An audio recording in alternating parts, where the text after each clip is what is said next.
Oke. Baik, saya mulai. Assalamualaikum warahmatullahi wabarakatuh. Selamat malam, salam sejahtera bagi kita semua. Shalom, Om Swastiastu, Namo Buddhaya, salam kebajikan. Dan Pak Hekman Depaksi, SPD MPD, selaku dosen pengampu mata kuliah konsep dasar PPKN SD, serta rekan-rekan kelompok 2 yang tengah melaksanakan diskusi pada kesempatan kali ini. Puji syukur kehadirat Allah Subhanahu wa Ta'ala yang telah melimpahkan taufik, hidayah, serta inayahnya kepada kita, sehingga kita dapat melaksanakan diskusi sebagaimana minggu-minggu sebelumnya dengan keadaan sehat walafiat tanpa kurang suatu apapun. Baik, sebelumnya perkenalkan, nama saya Najwa Amalia Frevisha, NIM 2201064434 sebagai moderator yang akan memandu jalannya diskusi pada kesempatan kali ini. Tentunya saya tidak sendiri. Di sini saya mendampingi kakak pemateri, yaitu Kak Erlina Adela Dita Putri dengan NIM 002. Kemudian di sini juga ada kakak Natulen yang cantik, yaitu Kak Betty Putri Iswandi dengan NIM 03. Dan semuanya, sebelum kita memasuki acara inti, yaitu sesi materi, marilah kita buka diskusi kita pada kesempatan kali ini dengan berdoa menurut kepercayaan masing-masing. Baik, berdoa dimulai.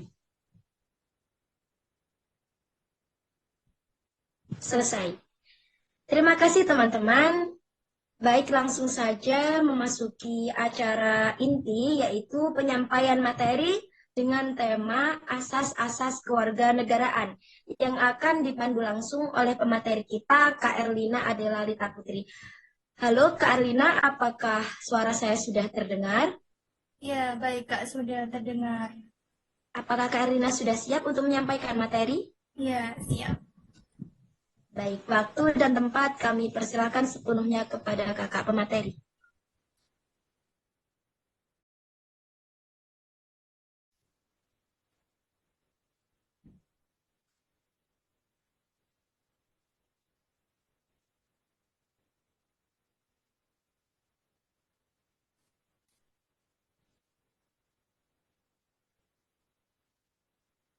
Baik. Apakah suara saya sudah terdengar, teman-teman? Sudah Kak Erlina? Sudah, Kak. Materi ini akan saya mulai yaitu dengan judul Asas-asas Kewarganegaraan.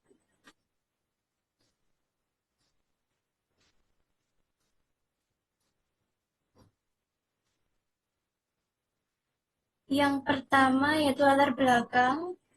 Jadi dalam Kamus Besar Bahasa Indonesia, definisi kewarganegaraan adalah hal yang berhubungan dengan warga negara dan keanggotaan sebagai warga negara. Sedangkan menurut pasal 1 ayat 2 Undang-Undang Nomor 12 Tahun 2006 tentang Kewarganegaraan Republik Indonesia, kewarganegaraan adalah segala hal ihwal yang berhubungan dengan warga negara. Dalam bahasa Inggris, kewarganegaraan ini dikenal dengan kata citizenship, yang artinya keanggotaan yang menunjukkan hubungan atau ikatan antara negara dengan warga negara. Lalu kewarganegaraan ini memiliki keanggotaan yang memperlihatkan hubungan antar negara dan warga negaranya. Pengertian warga negara dapat dibedakan menjadi dua, yaitu satu, kewarganegaraan dalam arti yuridis, dan kewarganegaraan dalam arti sosiologis. Dalam arti yuridis, ini ditandai dengan adanya ikatan hukum antara orang-orang dan negaranya. Sedangkan arti sosiologis ini ditandai dengan adanya ikatan hukum, tetapi ditandai dengan adanya ikatan emosional, seperti ikatan perasaan, ikatan keturunan, ikatan nasib, ikatan sejarah, dan ikatan tanah air. Lalu yang kedua, rumusan masalah. Yang pertama yaitu cara memperoleh kewarganegaraan. Lalu yang kedua, hal-hal yang menghilangkan status kewarganegaraan. Yang ketiga, asas ius soli dan ius sanguinis dalam menentukan kewarganegaraan. Lalu yang keempat ada konsep apatride dan bipatride untuk mencegah adanya kewarganegaraan rangkap ataupun tanpa kewarganegaraan. Lalu yang terakhir ada stelsel aktif, stelsel pasif, dan naturalisasi dalam upaya memperoleh kewarganegaraan.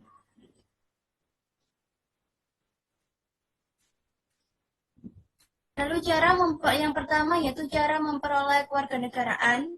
Menurut pasal 9 Undang-Undang Kewarganegaraan, beberapa syarat yang harus dipenuhi untuk dapat memperoleh kewarganegaraan Indonesia adalah satu, batas minimal usia pada orang yang mengajukan harus berusia 18 tahun atau telah menikah. Lalu yang kedua, paling singkat 5 tahun atau 10 tahun tinggal di salah satu wilayah negara Republik Indonesia untuk bisa mengajukan surat permohonan. Lalu yang ketiga itu ada sehat jasmani dan rohani. Yang keempat, mengakui Pancasila dan Undang-Undang Dasar Negara Republik Indonesia tahun 1945 sebagai dasar negara serta dapat berbahasa Indonesia. Yang kelima, tidak pernah melakukan kejahatan yang dijatuhi pidana dengan ancaman penjara 1 tahun atau lebih. Yang keenam, hanya memiliki satu kewarganegaraan saja, yaitu kewarganegaraan Republik Indonesia. Yang ketujuh, mempunyai atau memiliki pekerjaan dan berpenghasilan tetap. Yang kedelapan yaitu membayar uang kewarganegaraan ke kas negara. Yang kedua ini adalah cara bagi warga asing untuk memperoleh kewarganegaraan. Ya ini yang pertama itu seorang pemohon harus mengajukan surat permohonan kewarganegaraan di Indonesia secara tertulis dalam bahasa Inggris menggunakan materai dan akan diajukan kepada Presiden melalui Menteri. Lalu yang kedua, paling lambat dalam waktu 3 bulan, Menteri akan meneruskan permohonan tersebut kepada Presiden sejak tanggal surat permohonan diterima. Lalu yang ketiga, Presiden berhak mengabulkan atau menolak permohonan kewarganegaraan. Yang keempat, keputusan Presiden ditetapkan paling lambat 3 bulan sejak permohonan diterima oleh Menteri dan akan diberitahukan kepada pemohon paling lambat setidaknya 14 hari sejak keputusan Presiden ditetapkan. Tadi yang kelima, pejabat akan memanggil pemohon paling lambat dalam waktu 3 bulan sejak keputusan Presiden dikirim kepada pemohon untuk melakukan sumpah dan janji setia kepada negara Indonesia. Yang keenam, yaitu pemohon akan melakukan sumpah dan janji setia di hadapan pejabat dan dihadiri oleh 2 orang saksi sesuai dengan waktu yang sudah ditentukan. Lalu yang ketujuh, pemohon wajib mengembalikan dokumen surat-surat permohonan paling lambat 14 hari setelah melakukan sumpah dan janji setia. Yang kedelapan, yaitu kemudian Menteri akan mengumumkan nama dalam Berita Negara Republik Indonesia sebagai tanda sahnya menjadi warga negara Republik Indonesia. Lalu hal-hal yang menghilangkan status kewarganegaraan. Seseorang kehilangan status WNI bukan karena dicabut oleh pemerintah, melainkan seseorang kehilangan status WNI itu secara otomatis akibat melakukan sejumlah hal yang diatur Undang-Undang Nomor 12 tahun 2006. Dalam Undang-Undang Nomor 12 tahun 2006 ini ada 7 hal yang membuat seseorang kehilangan status WNI. Mohon maaf ini tipe ya teman-teman. Jadi yang pertama ini ada memperoleh kewarganegaraan lain atas kemauan sendiri. Yang kedua tidak menolak atau tidak melepas kewarganegaraan lain. Yang ketiga mengajukan permohonan kepada pemerintah Indonesia dan dikabulkan oleh Presiden. Lalu yang keempat itu secara sukarela masuk dalam dinas negara asing dan mendapatkan jabatan tertentu. Yang kelima menyatakan janji setia kepada negara asing atau bagian dari negara asing tersebut. Yang keenam yaitu seseorang memiliki paspor atau surat sejenis dari negara asing atau surat tanda kewarganegaraan dari negara lain. Yang ketujuh, tinggal di luar NKRI selama 5 tahun berturut-turut, bukan dalam rangka dinas negara dan tidak memberitahu kepada kedutaan besar atau konsulat jenderal bahwa dirinya tetap ingin menjadi WNI. Asas ius sanguinis dan ius soli.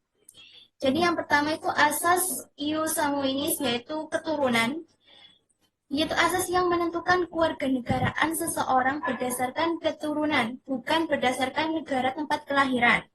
Asas ius soli ini kelahirannya, yaitu asas yang menentukan kewarganegaraan seseorang berdasarkan negara tempat kelahirannya, yang diberlakukan terbatas bagi anak-anak sesuai dengan ketentuan yang diatur oleh undang-undang. Yaitu selanjutnya itu konsep apatride dan bipatride. Yang pertama yaitu apatride adalah istilah bagi seseorang yang tidak memiliki status kewarganegaraan. Orang yang berada di dalam kondisi apatride ini tidak akan diakui sebagai warga negara di negara manapun, sehingga dia tidak bisa melakukan hubungan dengan negara. Dalam artian dia tidak bisa menuntut hak terhadap negara dan tidak ada jaminan oleh negara terhadap apapun yang akan menimpanya. Lalu yang kedua itu ada bipatride, adalah istilah bagi seseorang yang memiliki kewarganegaraan ganda atau rangkap, atau memiliki dua kewarganegaraan. Orang yang berada dalam kondisi bipatride, ia akan memiliki peran ganda, serta memiliki hak dan kewajiban ganda pula dari dua negara yang mengakuinya sebagai warga negara. Hal ini akan menimbulkan kesulitan juga bagi orang yang bersangkutan dalam hal melaksanakan kewajibannya, seperti kewajiban bela negara hingga kewajiban untuk membayar pajak. Selanjutnya stelsel aktif, stelsel pasif, dan naturalisasi. Stelsel aktif ialah individu yang ada menjadikan sebuah aspek-aspek kedudukan suatu individu, suatu masyarakat dalam negara menjadi semakin nyata dan kuat. Stelsel pasif ialah individu yang tidak harus melakukan hal hukum terkait telat mendapatkan status kewarganegaraan di suatu daerah atau dengan sendirinya dinyatakan menjadi kelompok atau suatu negara atau anggota. Yang ketiga, naturalisasi. Kewarganegaraan adalah suatu ketetapan hukum yang menyatakan bahwa seorang individu telah mendapat kewarganegaraan yang sah. Secara garis besar, naturalisasi ini dibagi menjadi dua kategori, yaitu naturalisasi biasa dan naturalisasi istimewa. Naturalisasi biasa ini dilakukan untuk perolehan status kewarganegaraan bagi warga negara asing sebagaimana terjadi pada umumnya. Naturalisasi biasa ini didasarkan pada pasal 9 Undang-Undang Nomor 2 Tahun 2006 dengan sejumlah persyaratan yang harus dipenuhi agar memperoleh status kewarganegaraan. Yang kedua, naturalisasi istimewa. Dalam ketentuan perundang-undangan Negara Republik Indonesia tentang kewarganegaraan juga disebutkan adanya pemberian kewarganegaraan Indonesia kepada orang asing secara istimewa. Artinya, orang yang diberikan status istimewa sebagai warga negara itu tidak perlu mengajukan permohonan secara khusus untuk memperoleh kewarganegaraan Indonesia atau tidak perlu melengkapi banyak persyaratan seperti naturalisasi biasa. Baik, itu tadi hasil pemaparan PPT saya tentang asas-asas kewarganegaraan. Selanjutnya saya berikan kepada kakak pemateri.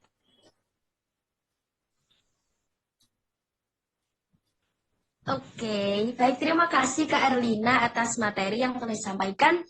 Alhamdulillah sangat lengkap ya Kak, sangat lengkap dan sangat detail. Kemudian teman-teman, sebelum kita memasuki sesi tanya jawab, di sini ada kesimpulan yang akan dibacakan oleh rekan kita notulen yang cantik katanya. Dipersilakan kepada Kak Betty Putri Iswandi. Bohong.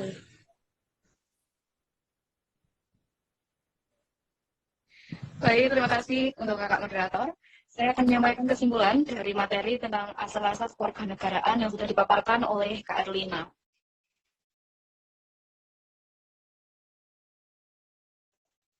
Sebelumnya, apakah suara saya terdengar jelas? Terdengar, Kak. Suaranya terdengar, Kak, tapi ada Putus-putus, agak Kak. putus-putus. Ya, saya off cam aja ya.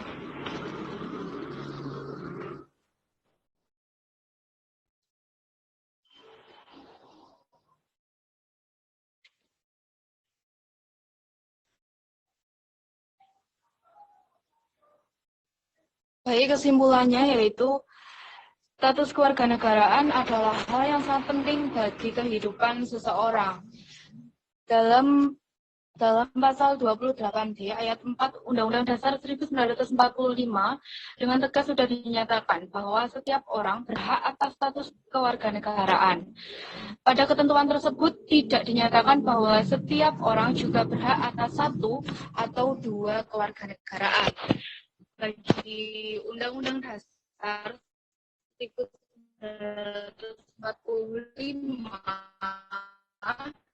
juga tidak boleh terjadi keadaan apartheid atau tidak memiliki kewarganegaraan. Sedangkan kemungkinan terjadinya apartheid atau tidak diharuskan dan juga tidak dilarang seseorang memiliki jaminan atas keberadaannya di suatu wilayah. Dengan adanya status kewarganegaraan, maka seseorang mendapatkan kepastian hukum atas hak dan kewajibannya di suatu daerah. 145. Baik, sekian kesimpulan yang dapat saya sampaikan. Terima kasih. Untuk selanjutnya, saya kembalikan kepada kakak moderator. Oke, baik. Terima kasih Kakak Netulen atas kesimpulan yang telah disampaikan. Kemudian teman-teman, marilah kita memasuki sesi tanya jawab. Jadi di sini kami akan membuka 2 termin dan setiap termin terdiri dari 3 pertanyaan. Namun jika nanti kita memiliki waktu yang lebih, maka kita akan membuka pertanyaan yang lebih banyak. Baik, silahkan. Baik, untuk yang bertanya bisa mengaktifkan fitur raise hand. Oh, baik. Banyak sekali nih yang berpartisipasi dalam diskusi kali ini, Kak Erlina. Penanya yang pertama di sini ada Kak Novianti Wulandari. Baik, Kak Novianti, dipersilakan untuk menyampaikan pertanyaannya. Baik, terima kasih untuk Kak Moderator. Di sini saya akan bertanya, asas apa saja yang dapat digunakan dalam menentukan kewarganegaraan Indonesia? Terima kasih.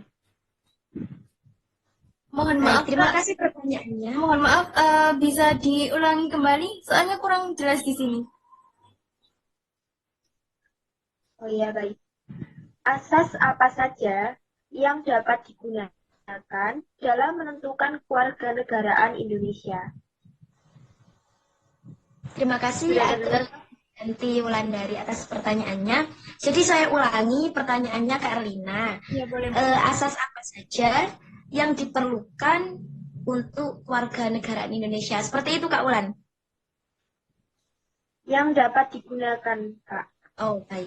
Yang dapat digunakan. Yang dapat digunakan. Bagaimana Kak Saya Erlina? ulang. Boleh, udah. Sudah jelas Kak Erlina? Ya, sudah. Baik. Apakah langsung dijawab atau kita tampung terlebih dahulu? Boleh langsung dijawab juga. Oke. Jadi Kak Erlina asas, silahkan. baik. Jadi ini tuh pertanyaan mengenai asas yang digunakan di Indonesia ya, Kak? Iya, Kak, betul. Baik. Jadi asas yang digunakan di Indonesia ini tuh menganut asas ius sanguinis, di mana asas ius sanguinis ini tuh merupakan asas keturunan yang dianut negara Indonesia, yang memiliki tujuan itu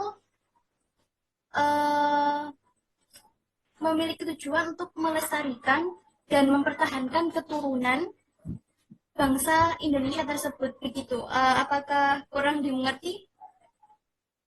Bisa dimengerti? Baik, Kak. Jadi Terima kasih. itu Indonesia menganut asas ius sanguinis yang memiliki tujuan untuk melestarikan dan mempertahankan keturunan bangsa Indonesia tersebut. Seperti itu. Bagaimana Kak Wulan? Baik, Kak. Ya, Baik. Kak. Terima kasih. Ya, sama-sama. Baik, karena pertanyaan pertama sudah terjawab, maka kita akan beralih pada penanya yang kedua. Di sini ada Kak Ananda Anissa Amalia. Baik, Kak Ananda, dipersilakan untuk menyampaikan pertanyaannya. Baik, terima kasih atas kesempatan dan waktunya. Perkenalkan, nama saya Ananda Anissa Amalia, NIM 009. Di sini saya mau bertanya, itu kan tadi di PPT disebutkan ada stesel aktif, stesel pasif, dan juga naturalisasi.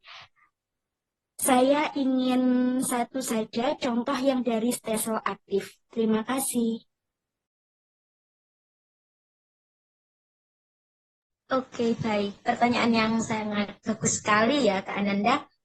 Jadi, Kak Erlina, apakah akan langsung dijawab juga? Ya, Kak, boleh. Jadi ini contoh stesel aktif, ya kan Anda? Betul, Kak. Ya, baik.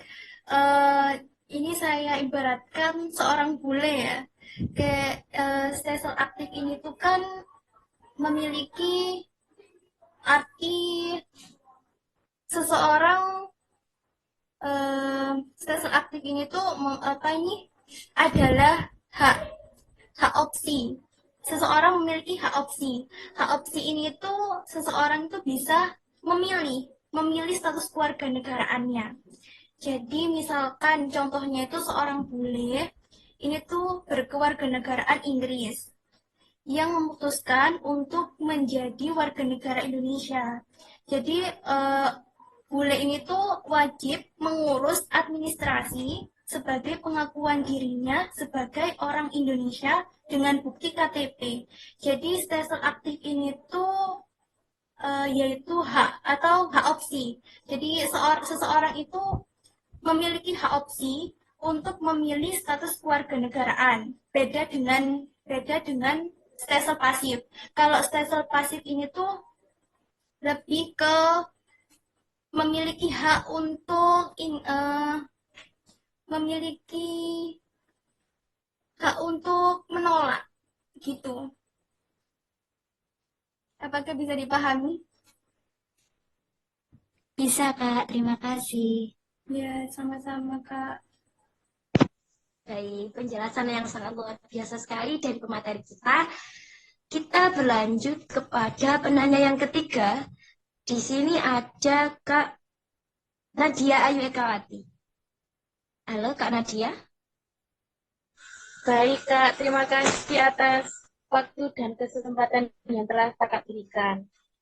Perkenalkan, nama saya Nadia Ayu Kawati, NIM 017. Pertanyaannya, adanya perbedaan dalam menentukan kewarganegaraan di beberapa negara, baik yang menerapkan asas ius soli maupun ius sanguinis, dapat menimbulkan dua kemungkinan status kewarganegaraan seorang penduduk. Sebutkan dan jelaskan. Terima kasih. Baik, Kak Erlina, apakah pertanyaannya sudah jelas atau butuh pengulangan? Ya, sudah Kak. Jadi inti pertanyaannya yaitu berhubungan dengan negara yang menganut asas ius soli dan ius sanguinis. Ya, sebutkan ya negara-negara yang menganut asas ius soli dan sanguinis serta jelaskan. Iya, Kak, betul. Baik.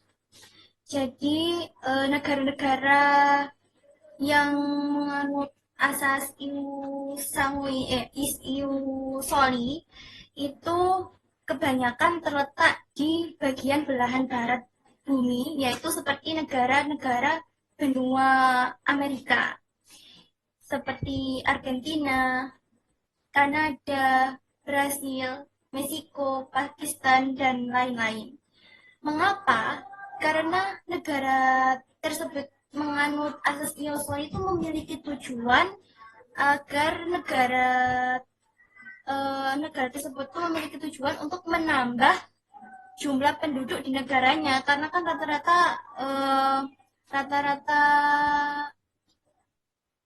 rata-rata warga negara luar itu kan pindah ke ke Indonesia. Nah, jadi itu ya mohon maaf ya.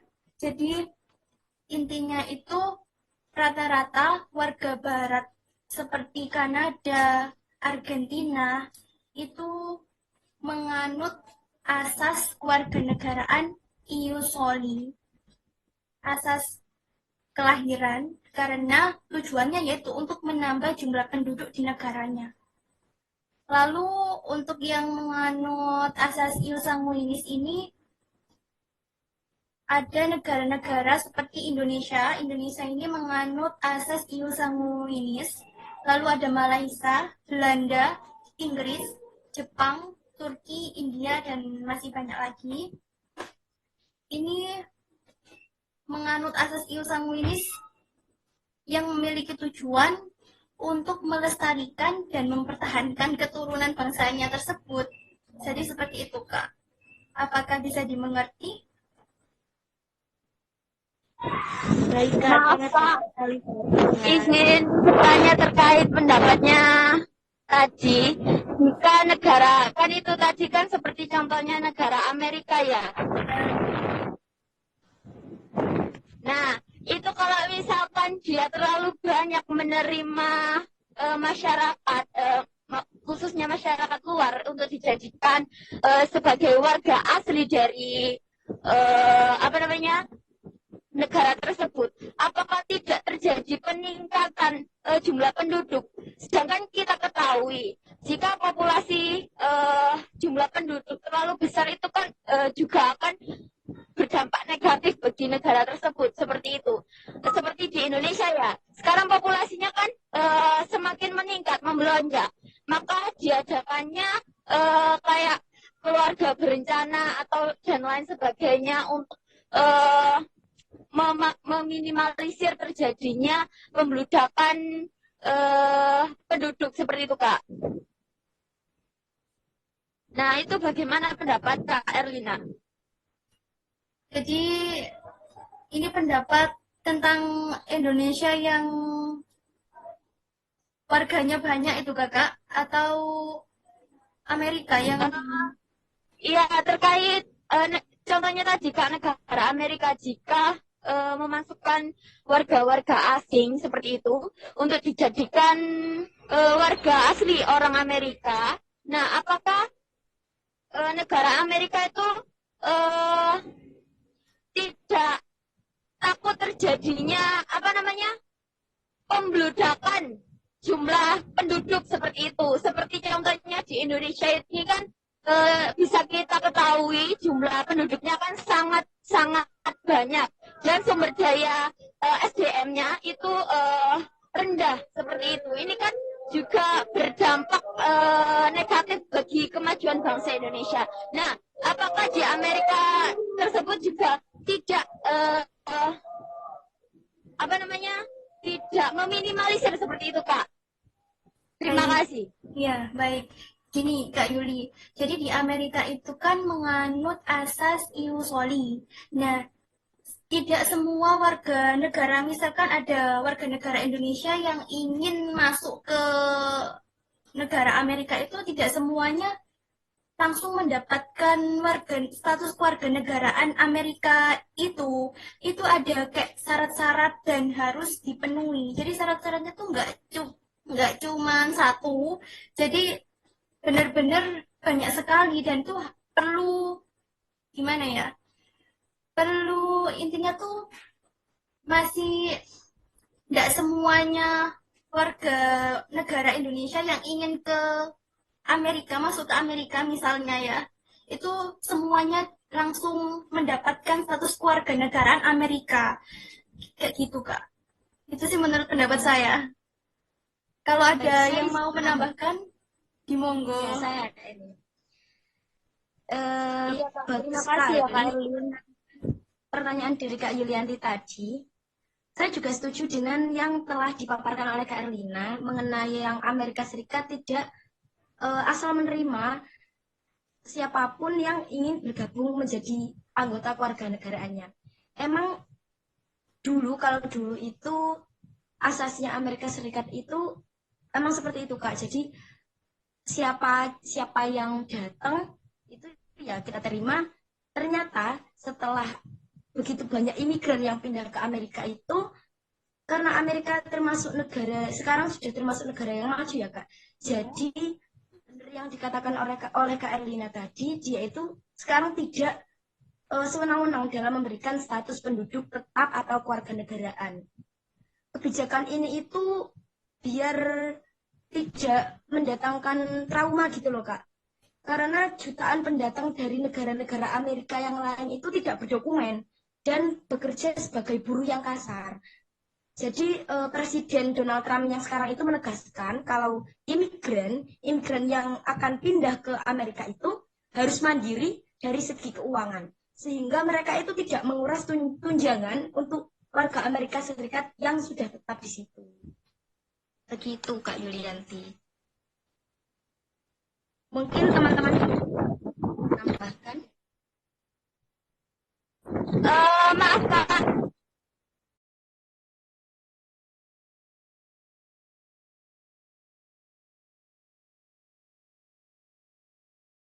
Ya, halo Kak Yulianti. Apakah Kak Yulianti masih terhubung dengan kita? iya maaf, ini saya lagi di jalan. Kalau misalkan ada masyarakat seperti yang dijelaskan oleh Kak Amel tadi, ada masyarakat yang tidak berdokumen. Memang kalau menurut saya ya, kalau masyarakat tidak berdokumen itu ya harus tidak bisa langsung diberikan kewarganegaraan seperti itu. Karena menurut saya kewarganegaraan itu tidak serta-merta tidak mengurangi anggaran ya, kalau nggak salah. Menurut saya selain dari itu juga masyarakat orang tersebut ya harus memiliki dokumen-dokumen lengkap seperti itu Kak. Ya, maksud saya di sini itu pendatang dari negara-negara Amerika yang Latin itu loh Kak. Kan ada yang tidak berdokumen itu maksudnya dalam artian dia itu kerjanya sebagai buruh kasar.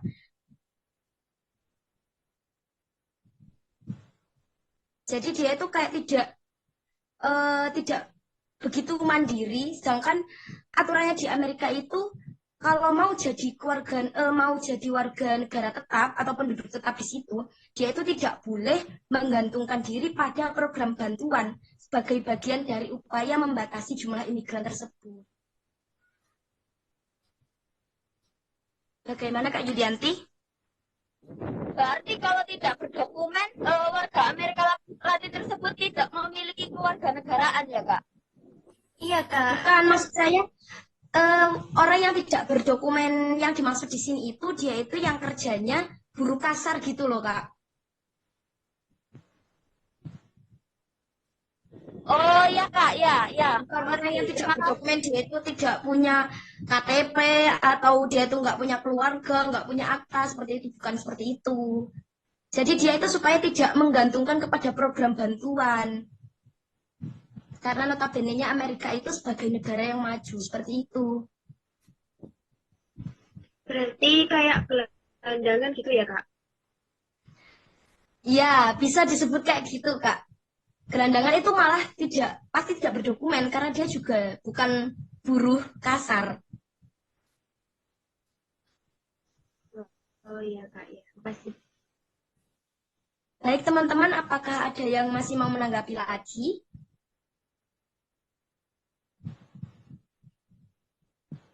Oke, sepertinya tidak ada. Untuk teman-teman yang sudah bertanya, bisa menurunkan fitur raise hand-nya ya, supaya tidak bingung kami. Oke, berlanjut pada termin yang kedua. Di sini ada Kak Najwa Asyita Amalia. Halo Kak Najwa Asyita. Iya Halo. Kak. Ya, baik. Silakan. Suara saya sudah terdengar? Sudah, Kak.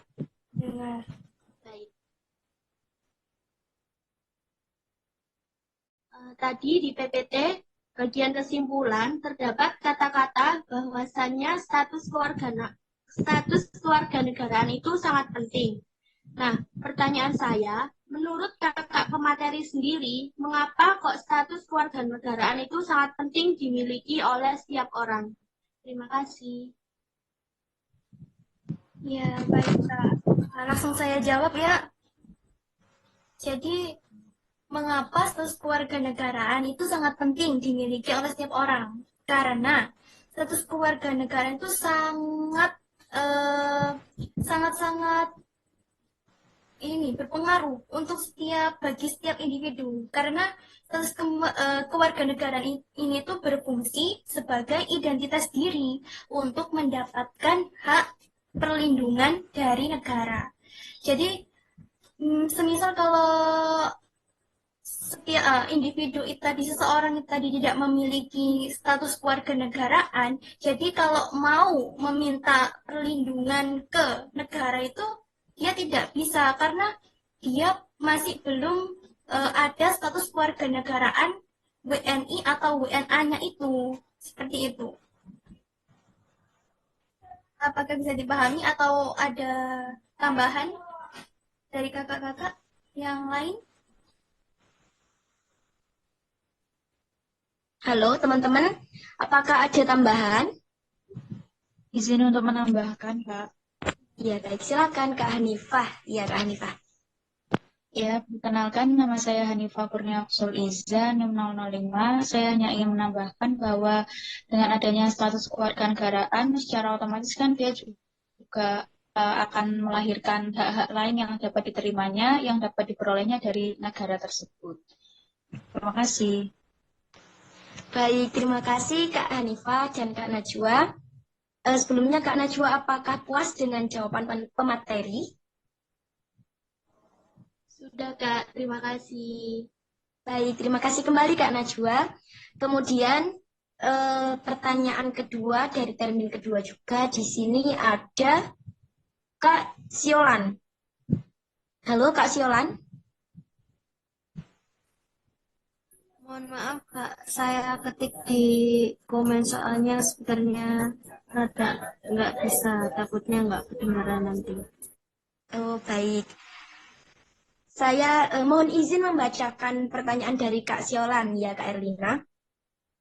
Iya, Mohon izin bertanya. Saya Siolan Will Island NIM 038. Pertanyaan saya, mengapa sel-sel aktif, sel-sel pasif, dan naturalisasi menjadi upaya untuk memperoleh kewarganegaraan? Bisa disebutkan alasan-alasan yang mendasar? Dan seberapa pentingnya komponen-komponen tersebut dalam pengaruh berlangsungnya kewarganegaraan? Pertanyaan sangat menjurus sekali, Kak Siolan. Bagaimana Kak Erlina, apakah langsung dijawab? iya, boleh. Iya baik. Yang pertama yaitu mengapa sel aktif, sel pasif, dan naturalisasi menjadi upaya untuk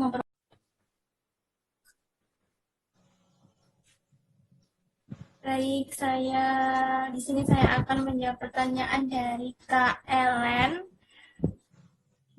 yang setelah disebutkan tadi pertanyaannya. Jadi, sel aktif.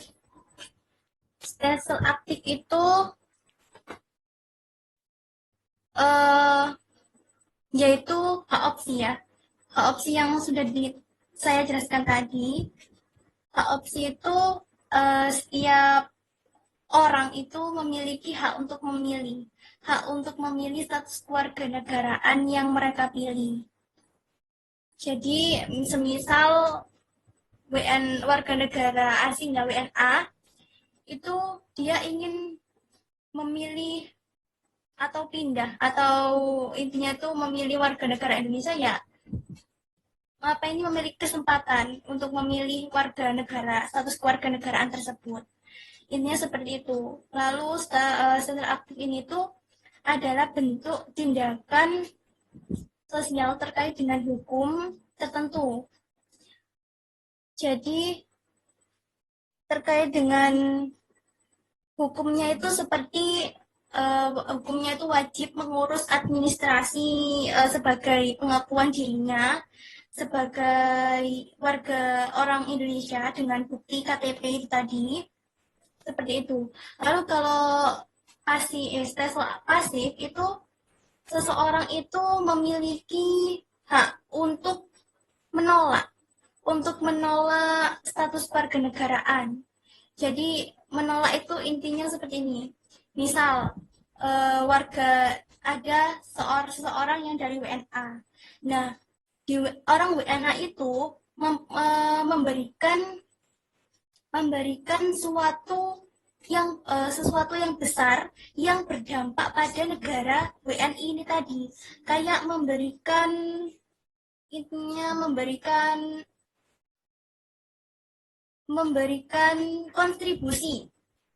kontribusi memajukan negara WNI ini tadi. Jadi dia itu ditawari oleh presiden, dia bisa memilih status kewarganegaraan WNI. Jadi intinya itu tanpa persyaratan yang berbelit-belit gitu. Itu yang pasif ya. Jadi yang stelsel pasif. Jadi stelsel pasif itu seseorang memiliki hak untuk menolak. Sedangkan yang stelsel aktif ini tuh seseorang berhak untuk memilih status kewarganegaraan. Lalu untuk naturalisasi atau kewarganegaraannya, ini tuh merupakan suatu proses perubahan status dari penduduk asing menjadi warga negara Indonesia gitu ya. Warga negara asing, penduduk asing menjadi warga negara Indonesia. Lalu proses naturalisasi ini tuh harus memenuhi persyaratan terlebih dahulu yang telah dimuat dalam Undang-Undang Nomor 12 Tahun 2006. Jadi intinya itu naturalisasi itu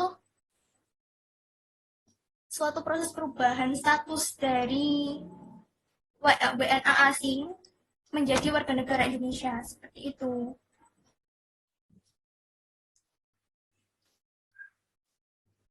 Seperti itu sih, Kak. Dengan beberapa syarat-syarat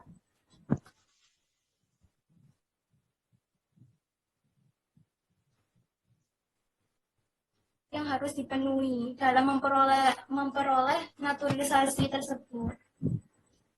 Itu sih dari saya. Apa ada sanggahan atau tambahan yang bisa menambahi? Izin Kak ya. Iya, boleh.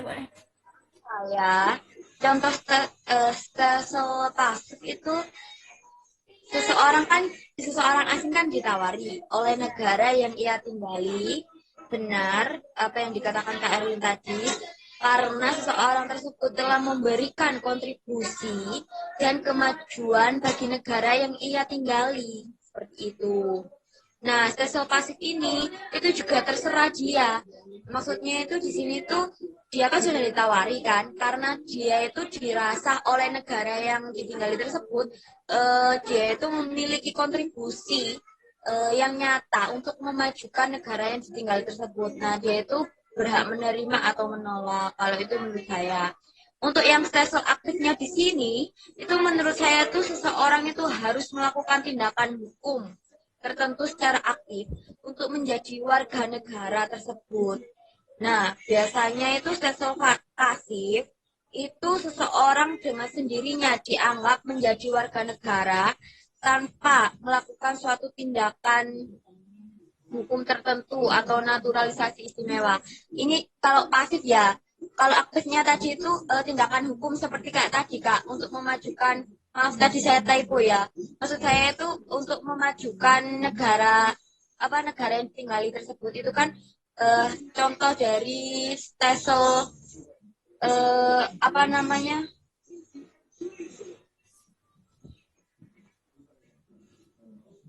stelsel aktif seperti itu. Nah, untuk Kak Erlina sendiri bagaimana? Jadi mohon maaf Kak. Saya boleh ini enggak bertanya? Iya, iya. Ya enggak. Pertanyaan saya kan ini ya, seberapa pentingnya komponen-komponen tersebut dalam pengaruh berlangsungnya kewarganegaraan? Yang saya maksud itu kayak kedudukan komponen-komponen itu seberapa pentingnya, bukan kayak penjelasannya apa itu komponen, apa itu stel sel aktif, apa itu stel sel pasif, apa itu naturalisasi. Pertanyaan saya tuh seberapa pentingnya komponen-komponen tersebut dalam berlangsungnya kewarganegaraan. Kalau menurut saya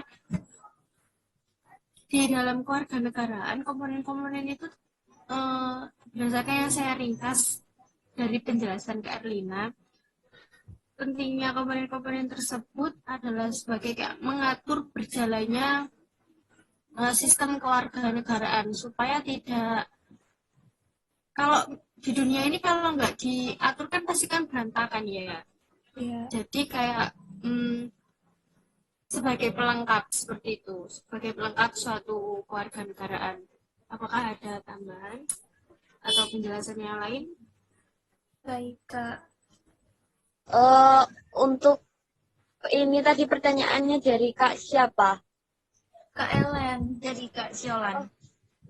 Ya, untuk Kak Siolan, maaf ya. Tadi saya kurang memahami seberapa pentingkah komponen-komponennya. Itu kalau menurut pendapat saya sendiri, itu tergantung dari kebijakan negara masing-masing ya.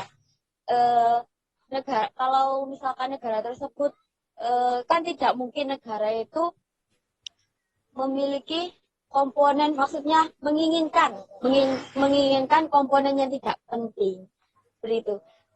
Jadi menurut saya seberapa pentingkah itu tergantung dari kebijakan negara masing-masing tersebut, Kak. Terima kasih Kak Yuli. Jadi intinya tuh sel aktif dan pasif itu sama-sama penting sih Kak. Jadi kan sel aktif itu seseorang itu berhak memilih kan.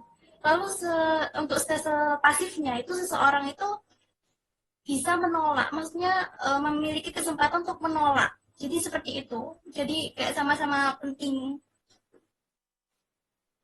Seperti itu. Apakah ada yang mau menambahkan? Mau menambahkan lagi? Saya, Kak. Boleh. Silakan Kak. Silahkan. Siapa itu? Kak Jessie. Iya, terima kasih.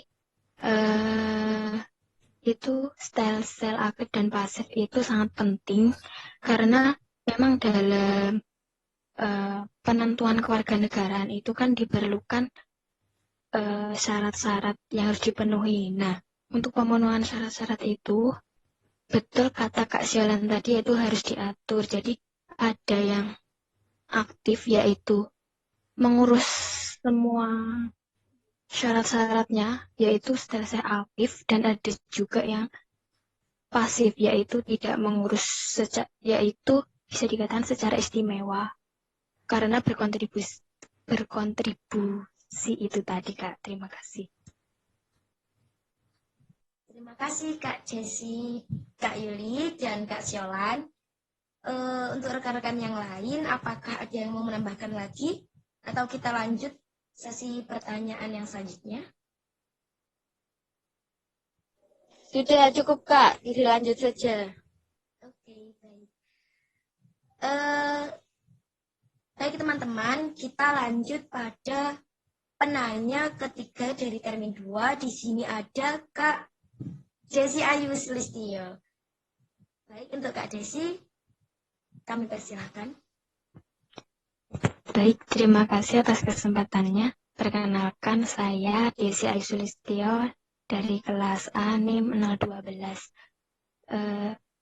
Tadi disebutkan ya bahwa kewarganegaraan itu bisa berubah dari WNA menjadi WNI dengan ketentuan-ketentuan tertentu. Nah, mungkin Kak Erlina bisa memberikan satu saja contoh bahwa Indonesia telah menerapkan hal itu dan apa yang mendasari WNA tersebut bisa dengan mudah menjadi WNI. Terima kasih, Kak. Pertanyaan yang luar biasa sekali. Kak Erlina, apakah langsung dijawab?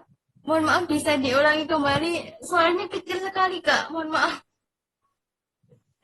Baik, Kak Jessi. Iya, maaf. Oh ya, lupa sebelumnya mau menambahin terkait materi ya. Kan materi tadi tentang kewarganegaraan itu masuk dalam warga negara yang mungkin bisa ditambahi pasal 26 yang menyatakan bahwa yang menjadi warga negara adalah orang-orang bangsa Indonesia asli dan orang-orang bangsa lain yang disahkan menurut undang-undang. Berarti di sini memang benar seperti yang ada pada PPT bahwa warga negara Indonesia itu bukan hanya warga asli Indonesia saja tapi bisa WNA. Nah, kemudian pertanyaan saya adalah tadi kan bisa ya WNA menjadi WNI dengan syarat-syarat tertentu. Nah, mungkin Kak Erlina bisa memberikan satu saja contoh bukti nyata bahwa Indonesia menerapkan hal tersebut dan apa yang menjadi dasar WNA tersebut mudah untuk menjadi WNI. Terima kasih. Baik. Jadi intinya satu contoh WNA ini masuk ke negara Indonesia ya, Kak? WNI. Baik. Kalau saya ambil contoh sih dari banyak sih yang kalau banyak dari kalangan artis, saya ambil dari contoh dari kalangan artis ya, Kak. Ini tuh misal ada kan Dewi Sandra. Dewi Sandra ini tuh dia kan asalnya dari Inggris dan Inggris ini menganut asas ius sanguinis sama seperti Indonesia, yaitu asas tempat kelahiran. Jadi dia kan berpindah menjadi WNI itu karena suatu pekerjaan. Jadi dia si artis ini tuh Mbak Dewi Sandra ini tuh berpindah menjadi WNI ini karena alasannya itu suatu pekerjaan, karena di Indonesia dia mempunyai pekerjaan yang bagus, yang enak menurutnya, seperti itu, Kak. Itu contoh yang saya ambil ya. Kalau ada yang mau menambahkan boleh, silahkan. Mohon maaf ya Kak ya. Iya, boleh. Menurut saya,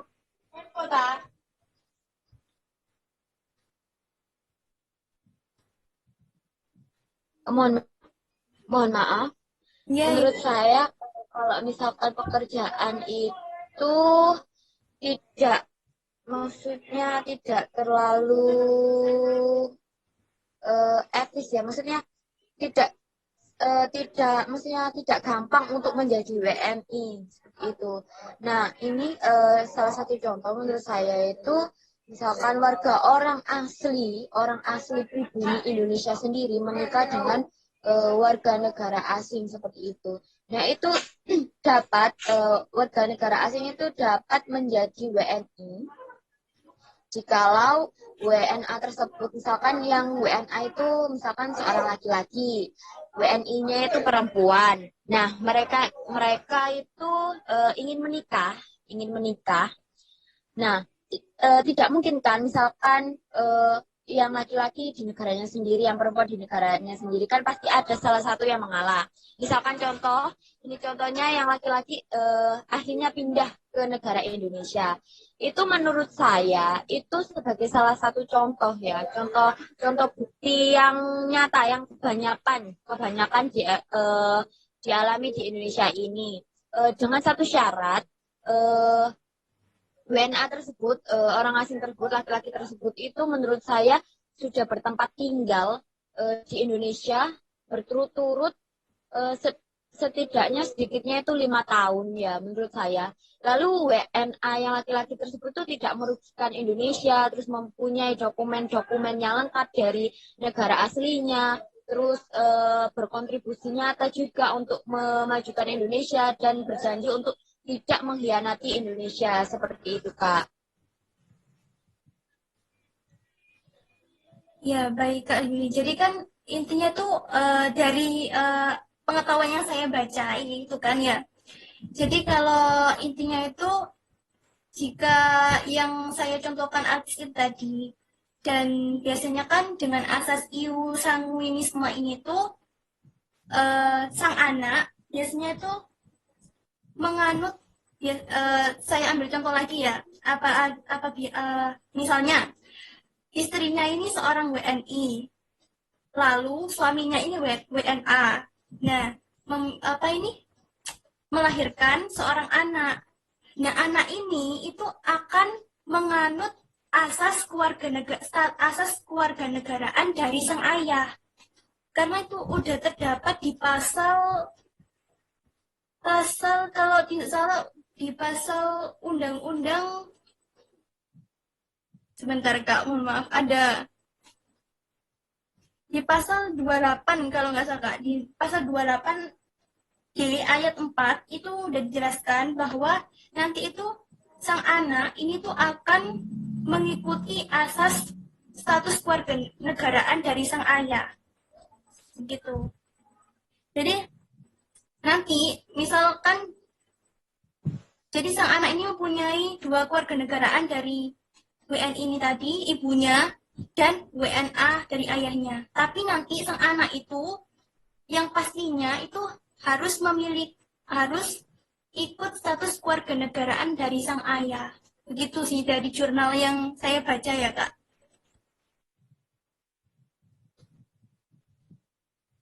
Bagaimana Kak Yulianti? Apakah masih ada tanggapan lagi? Iya Kak, terima kasih ya sudah. Izin menambahkan contoh Kak. Iya, Ya, boleh. silakan.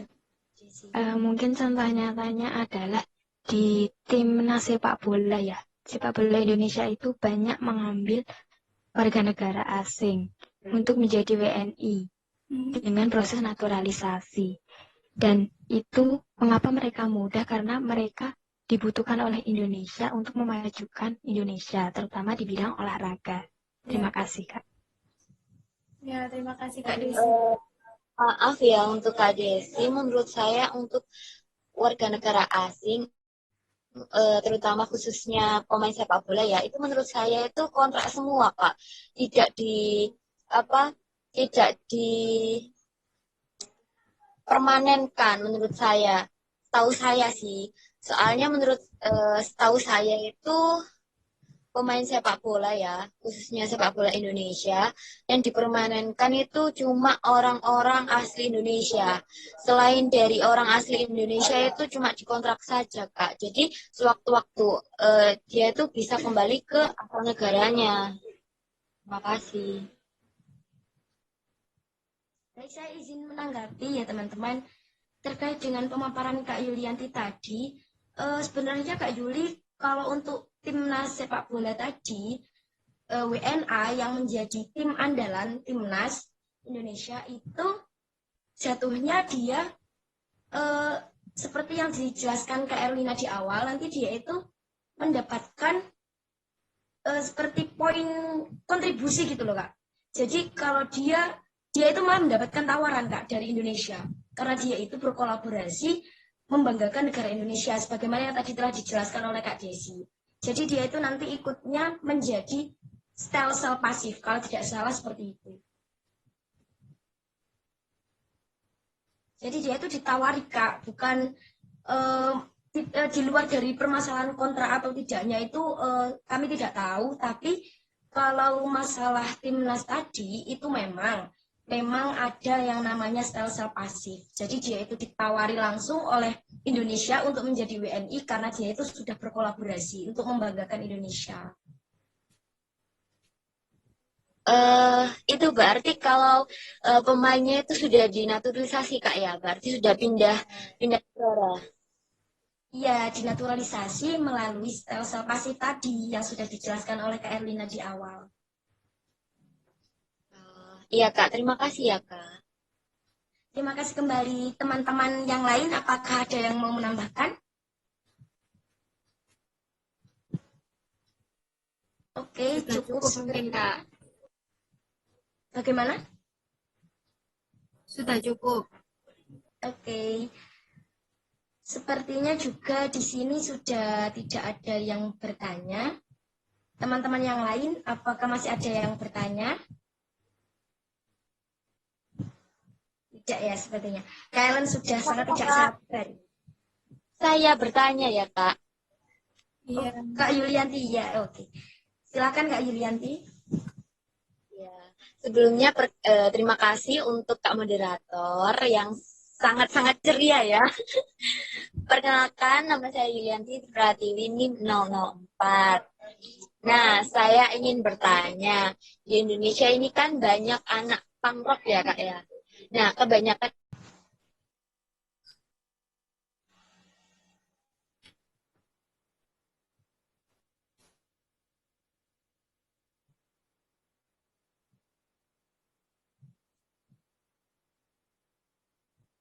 Baik, di sini ada penanya selanjutnya yaitu Kak Yulianti. Kak Yulianti diperkenankan untuk menyampaikan pertanyaannya. baik, terima kasih untuk Kak Moderator yang malam hari ini cukup ceria ya, sangat ceria. Baik, perkenalkan nama saya Yulianti Pratiwi NIM 004. Saya ingin bertanya, di negara Indonesia ini kan banyak anak pang ya Kak ya, anak pang rock. Nah, anak pang rock di Indonesia ini cenderung di bawah umur seperti itu. Dan mereka itu sudah memilih untuk tidak kembali ke rumahnya, maksudnya hidup di jalanan ya, berpindah-pindah gitu, berpindah dari tempat satu ke tempat yang lain.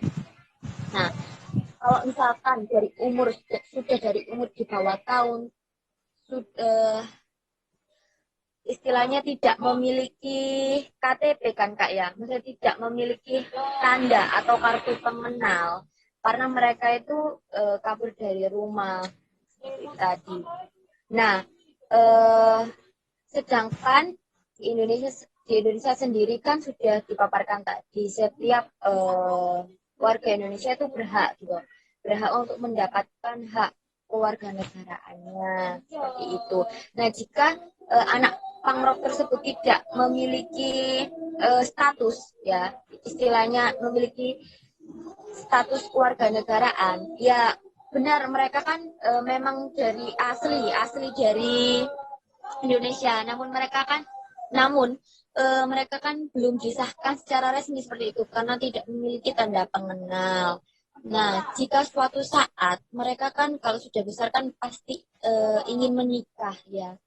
Sedangkan kalau menikah secara resmi, secara tertulis di hukum, itu kan harus ada KTP, KK, seperti itu. Nah, bagaimana sih cara untuk mengatasi permasalahan tersebut? Selain dari segi orang tuanya sendiri, ya dari segi pemerintahnya itu cara-cara yang tepatnya itu seperti apa sih Kak? Seperti itu. Baik, pertanyaan yang luar biasa sekali dari Kak Yulianti. Tampaknya semakin malam ini situasinya agak semakin memanas. Jadi Kak Erlin, bagaimana? Apakah akan langsung ditanggapi? Baik, terima kasih atas pertanyaan dari Kak Yuli yang sangat-sangat hot ya. Jadi sekali Kak Erlin. mengenai untuk anak pang ya Kak. Jadi kan anak pang itu kan kadang kan yang dijumpai di WNI kan. Itu banyak sekali anak pang kan. Nah, itu Indonesia juga kan menganut asas ius sanguinis, jadi keturunan. Jadi anak pang itu tadi mempunyai asas status kewarganegaraan Indonesia karena berdasarkan keturunan kedua orang tuanya tersebut. Tapi untuk masalah yang KTP-nya itu saya masih kurang informasi ya. Mohon maaf. Barangkali ada yang ingin menambahkan. Yang saya tahu yaitu karena karena anak pang itu dari WNI, jadi kedua orang tuanya juga kan memiliki asas status kewarganegaraan WNI tadi. Jadi anaknya ini ikut, jadi menurun lah. Jadi intinya itu asas keturunan dari orang tuanya tadi yang menganut status kewarganegaraan ius sanguinis tersebut. Untuk KTP-nya tadi mohon maaf, saya masih kurang paham. Barangkali ada yang izin yang mau menambahkan atau tahu? Begini Kak ya, Ya. meskipun mereka itu memang dari keturunan orang asli Indonesia, kan memang wajah-wajah orang asing dengan orang Indonesia kan sangat terlihat kan. Ya meskipun mereka itu sudah terlihat dari keturunan orang Indonesia, tapi kan mereka itu tidak dapat gitu Kak, tidak bisa mendapatkan hak-hak mereka karena mereka tidak memiliki dokumen-dokumen seperti itu, tidak memiliki istilahnya apa ya, tanda pengenal, tanda sebagai bahwasanya itu tuh warga negara Indonesia seperti itu. Nah, bagaimana dari Kak Erlin atau yang lain, apakah ada itu tambahan? Jadi kalau menurut Bagaimana saya, teman-teman? ya seperti tadi ya Kak, kalau masalah yang kan kalau dari yang KTP tadi saya masih kurang, masih belum sampai situ ya. Jadi mohon tambahannya dari teman-teman. Barangkali ada yang ingin menambahkan? Baik, saya izin menambahkan Kak Erlina. Ya, silakan. Karena ini kan yang dibahas itu anak pang ya. Saya sendiri juga kurang paham kalau anak pang, tapi biasanya rata-rata anak pang itu dia itu pada dasarnya dia itu punya rumah. Jadi untuk dia itu pasti tercantum, ya nggak tahu kalau pasti atau tidaknya, tapi kebanyakan mereka itu tercantum dari kakak, pasti kebanyakan tercantum di kakak keluarga aslinya. Jadi untuk pembuatan KTP, kalau memang dia berniat ingin menikah atau membuat dokumen-dokumen yang memerlukan KTP, berarti dia itu otomatis harus mengurus atau berundingan dengan keluarganya terlebih dahulu. Dan jika dia memang tidak punya keluarga, ini saya mengutip juga, tapi tidak ada yang mengatakan kalau anak pang itu seperti apa ya Kak. Di sini saya bandingkan anak yatim. Anak yatim itu kalau tidak juga tidak memiliki kakak, juga tidak belum memiliki KTP. Mohon maaf saya agak belibet bahasanya. Tapi di situ dapat cukup untuk melampirkan surat keterangan atau pengantar dari RT RW saja. Sedangkan untuk pengantar dari kelurahan atau kecamatan itu tidak dibutuhkan. Seperti itu. Kalau menurut pendapat saya sendiri Kak ya, peranan dari pemerintah itu menurut saya pemerintah itu harus turun secara aktif. Misalkan Satpol PP-nya itu secara tegas, tidak hanya untuk pedagang-pedagang saja. Menurut saya peranan Satpol PP di sini, menurut saya untuk anak-anak pang, menurut saya ya harus, bahkan wajib untuk diangkut, lalu untuk dinyatai keterangan, lalu diberikan ke orang tuanya, lalu diberikan arahan-arahan juga. Itu menurut saya Kak peranan dari pemerintah untuk meminimalisir yang harusnya warga negara asli Indonesia itu mendapatkan hak-haknya ya, terutama untuk identitas-identitasnya seperti itu.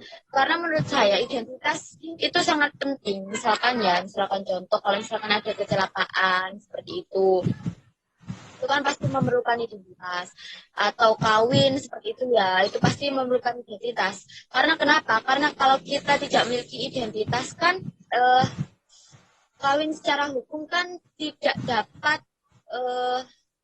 tidak dapat dilaksanakan gitu loh Kak. Dan nanti akan berdampak juga pada kelangsungan anaknya seperti itu. Akan kasihan juga kan kalau orang tuanya dari awal tidak memiliki identitas, kan pasti anaknya juga nanti tidak memiliki identitasnya. Itu kan pasti akan menimbulkan banyak ya, maksudnya akan menimbulkan banyak orang yang tidak memiliki identitas. Nah, di sini menurut saya peran pemerintah ya seperti tadi, Satpol PP di sini tuh Satpol PP di sini kan dari pemerintah ya. Menurut saya itu tidak hanya untuk menggusur, bukan menggusur sih, lebih tepatnya untuk menertibkan pedagang-pedagang atau misalkan pengemis. Nah, menurut saya itu Satpol PP di sini tuh wajib ya kayak wajib gitu loh, wajib untuk melakukan tugasnya itu dengan benar gitu loh. Misalkan ada anak pang ya wajib diangkut, terus nanti di sana itu didata, terus diberi pengarahan juga biar mereka itu juga juga mau pulang seperti itu. Karena menurut saya anak pang itu kan pasti ada memutuskan untuk keluar dari rumahnya kan pasti ada kontra. Tidak mungkin anak keluar dari rumah itu tidak ada kontra, tidak ada problem. Itu sangat kecil kemungkinannya. Nah, di sini peranan pemerintah ya itu tadi menurut saya kayak diberi arahan juga dari Satpol PP-nya sendiri, terus nanti dikembalikan ke orang tuanya dengan cara baik-baik, diberikan arahan juga, lalu diarahkan ya, misalkan kayak kalau kamu begini terus, kamu nanti tidak memiliki identitas dan berdampak seperti ini. Nah, itu menurut saya saja sih itu. Baik, Kak Yulianti, terima kasih atas masukannya. Tapi menurut saya mengenai Satpol PP itu memang tidak tahu ya kalau di daerahnya Kak Yuli seperti apa, tapi kalau di daerah kami Satpol PP itu memang juga termasuk mengangkut kepada anak-anak pang yang dalam artian dia itu meresahkan, Kak. Jadi tidak sembarangan ada anak pang semuanya diangkut, tidak seperti itu. Dan pada akhirnya nanti mereka itu juga akan mendapatkan pengarahan dan bimbingan. Bahkan mereka itu kayak di karantina seperti itu loh. Ada pengarahan-pengarahan dan itu memang sudah dari pemerintah, Kak. Tapi kemungkinan mungkin di daerah Kak Yulianti sendiri yang belum diterapkan. Tapi untuk di daerah Jombang sendiri alhamdulillah itu cukup berjalan. Bahkan Kak, jadi intinya itu kan dari anak pang itu tadi kan juga sudah mempunyai hak untuk dilindungi, udah dilindungi dari pemerintahan tadi kan. Jadi intinya tuh mendapatkan perlindungan dari pemerintahan tersebut. Seperti itu.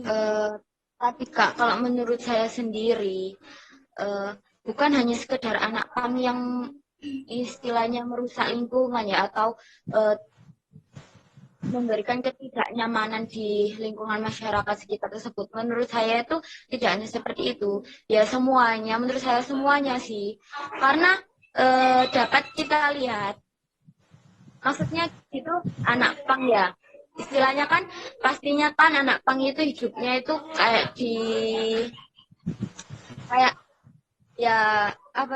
tidurnya berpindah-pindah ya dari satu tempat ke tempat yang lain.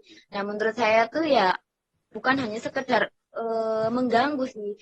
Menurut saya tuh semuanya wajib diangkut lalu dimintai keterangan seperti itu. Karena mereka kan anak pang kan kebanyakan tidurnya, maksudnya bertempat tinggalnya kan berpindah-pindah seperti itu, Kak. Jadi menurut saya tuh wajib sekali, bukan hanya sekedar yang mengganggu saja seperti itu. Baik, terima kasih Kak Yulianti. Namun pertanyaan saya, kalau setiap anak pang yang tidak mengganggu itu harus diangkut, berarti gelandangan juga harus diangkut ya, Kak?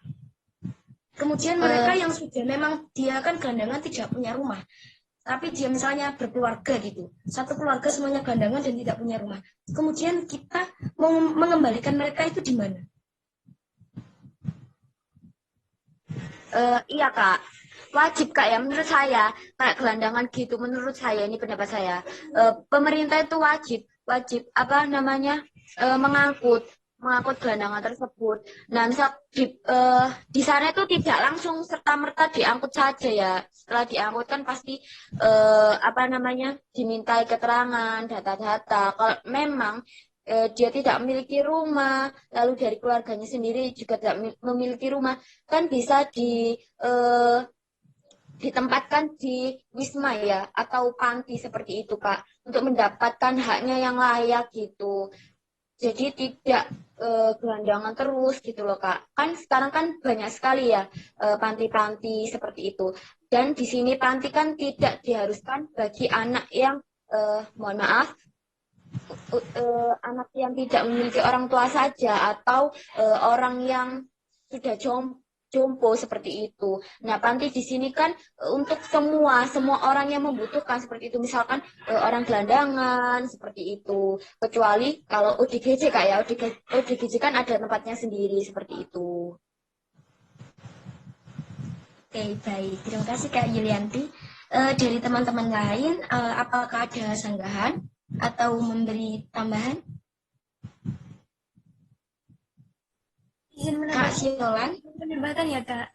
Jadi pada intinya itu kan anak pang itu tersebut kan ini sudah termasuk menganut asas kewarganegaraan dari keturunan orang tuanya yang dinamakan asas sanguinis kan, yang meskipun tidak belum mempunyai KTP, tapi kan menurut dari Kak Najwa tadi kan sudah dijelaskan bisa dilihat dari akte bukan akte sih, akte kan juga ada, lalu dari kakak kartu keluarga kan juga ada. Jadi intinya tuh anak pang tersebut itu juga mempunyai hak untuk diberi perlindungan oleh pemerintah seperti itu, sesuai asas keturunan dari kedua orang tuanya yang WNI itu tadi. Terima kasih.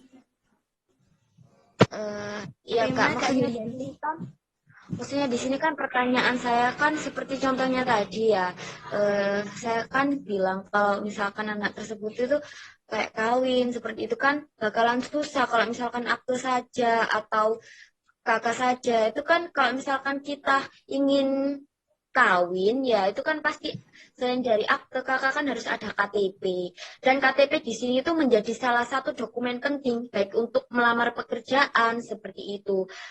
Kalau misalkan kita melamar pekerjaan tidak ada KTP kan pasti perusahaan juga mempertimbangkan hal tersebut seperti itu Kak. Dan bahkan kita kalau mengurus SIM pun kita juga harus memerlukan KTP seperti itu. Baik, dari yang saya tangkap tadi kan Kak Yulianti bilang, tapi anak pang ini tadi punya kakak, punya akte ya Kak. Berarti kalau di rumah syarat pembuatan KTP kan sebenarnya cuma butuh NIK saja kan?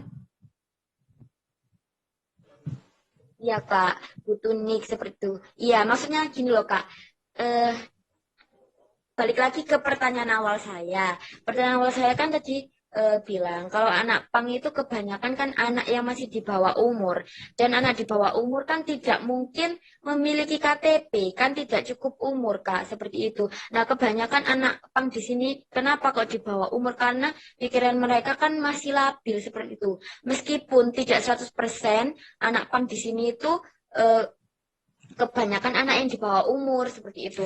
Namun di sini kebanyakan mereka anak pang tersebut kan anak-anak yang masih di bawah umur seperti itu Kak. Iya. Kemudian kalau mau menikah berarti dia sudah termasuk pada orang yang di atas umur, standar lah ya Kak ya. Berarti kan dia sudah punya kesadaran penuh karena dia juga mau menikah seperti itu kan?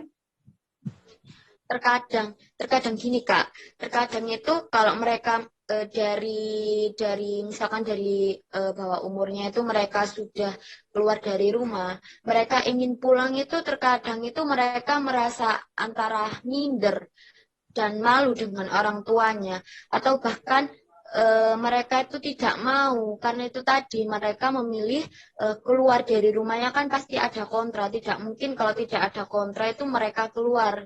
Seperti itu, pasti kan mereka itu ada kontra, dan untuk balik pun itu mereka itu kayak itu tadi memikirkan seperti itu karena ada kontra tersebut. Nah, menurut saya di sini kan pertanyaan saya tadi kan peranan pemerintahnya itu seperti apa. Nah, seperti balik lagi ke penjelasan saya, pendapat saya sebelumnya, menurut saya ya peran pemerintah itu seperti itu Kak, seperti Satpol PP ya, misalkan Satpol PP itu mengangkut anak pang tersebut, terus dimintai data-data, keterangan, terus kenapa memilih seperti ini, lalu selebihnya dikembalikan lagi kepada orang tua. Nah, Satpol PP tersebut tidak serta-merta langsung mengembalikan, namun orang tua di situ juga diberikan arahan seperti itu. Dan istilahnya di sini tuh anak pang pasti memilih keluar itu kan pasti ada kontra, mestinya ada konflik ya, meskipun tidak semuanya. Namun kan ini sebagian besar ya kayak kebanyakan anak memilih keluar dari rumah itu pasti ada kontra. Ya baik, Kak Yulianti, menurut saya pribadi ya, kalau dia memang sudah memiliki dulu keputusan untuk keluar dari rumah, untuk mencapai sesuatu yang dimaksud Kak Yul tadi, misalnya mau menikah gitu ya, berarti dia kan harus ada pengorbanan. Setidaknya dia pulang ke rumah untuk membuat KTP aja ini kan menurut saya sudah termasuk tidak susah lah ya Kak, karena dia akan mencapai sesuatu yang menurut dia itu juga penting. Jadi kalau kita punya tujuan, berarti kan harus siap dengan pengorbanannya. Kalau dia memang matang ingin menikah, dan dia sadar dia itu anak pang, terus dia sadar juga kalau dia itu punya problem, berarti terlepas dari pemerintah, dia kan harus menyelesaikan urusannya sendiri. Jadi pemerintah harusnya tidak begitu andil dengan urusan pribadi anak pang tersebut, soalnya pemerintah juga cuma seberapa tidak dapat menangani begitu banyaknya anak pang, sedangkan masih banyak problem-problem masyarakat yang lain yang belum diselesaikan. Tidak hanya sekedar untuk memperhatikan anak pang saja. Iya Kak, namun di sini kan peranan pemerintah kan menjadi salah satu peranan aktif gitu loh Kak. Maksud saya tuh untuk meminimalisir warga negara Indonesia yang seharusnya kan berkewajiban untuk memiliki KTP seperti itu. Dan di sini peranan pemerintah kan ya seperti saya jelaskan tadi.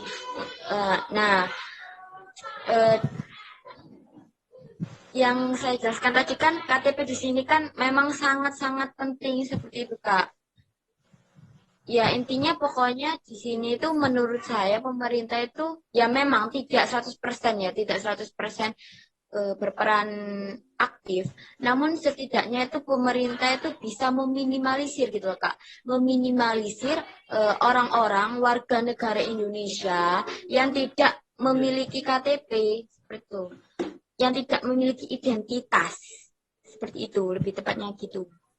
Oh, izin menambahkan ya Kak ya. Ya silakan. Kiranya diberi waktu. Silakan Kak, silakan. Terima kasih.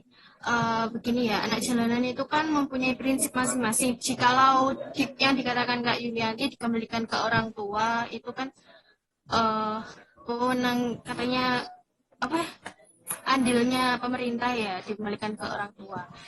Kalau anaknya sendiri dikembalikan ke orang tua, terus dia sehari 2 hari kembali, terus akhirnya dia memiliki pemikiran sendiri kan untuk pergi lagi dari rumah itu kan jadi bolak-balik terus.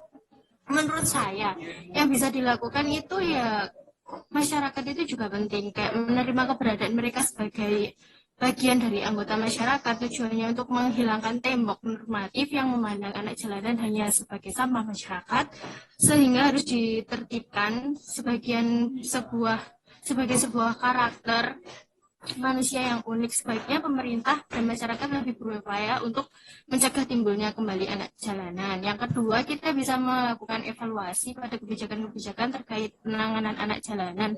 Selama ini, kebijakan yang dibuat terkesan untuk kepentingan sepihak saja tanpa memikirkan solusi terbaik bagi anak jalanan tersebut.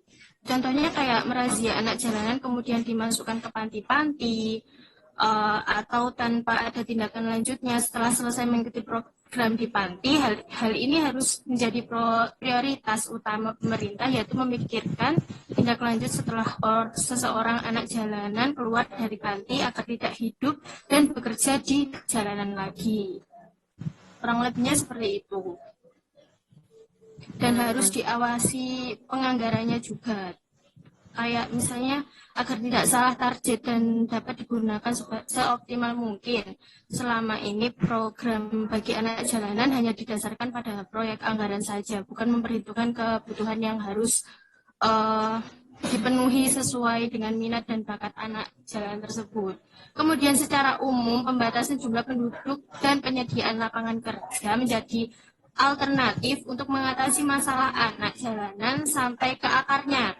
Selain dapat meningkatkan kesejahteraan penduduk, jumlah penduduk yang terkendali juga memungkinkan pemerintah untuk memberikan program-program sesuai dengan kebutuhan masyarakat. Jadi kita tidak berpatokan ke keluarganya saja, karena anak kan juga biasanya kan kalau anak di bawah umur kan kebanyakan mokong gitu ya Kak. Dikembalikan ke orang tua, kemungkinan dia akan kembali lagi ke jalanan tanpa adanya awasan dari pemerintah tersebut. Seperti itu. Terima kasih. Baik, terima kasih, luar biasa sekali Kak Siolan. Tampaknya bisa menjadi penengah di antara suasana kita yang lumayan memanas. Bagaimana Kak Yulianti atau rekan-rekan yang lain? Ya, saya juga cukup setuju ya dengan Kak Ellen. Iya, terima kasih ya Kak Ellen. Oke. Untuk teman-teman yang lain, apakah masih ada yang dipertanyakan? Sepertinya cukup. Bagaimana Kak Erlina? Apakah kita akhiri saja sesi tanya jawab ini? Iya. Kalau sudah tidak ada yang bertanya, Kak. Baik, teman-teman. Terima kasih atas pertanyaan yang telah disampaikan oleh teman-teman. Sangat luar biasa sekali dari awal hingga akhir. Saya, Najwa Amalia Felicia, sebagai moderator diskusi pada kali ini mewakili pemateri dan juga Kakak Natulen.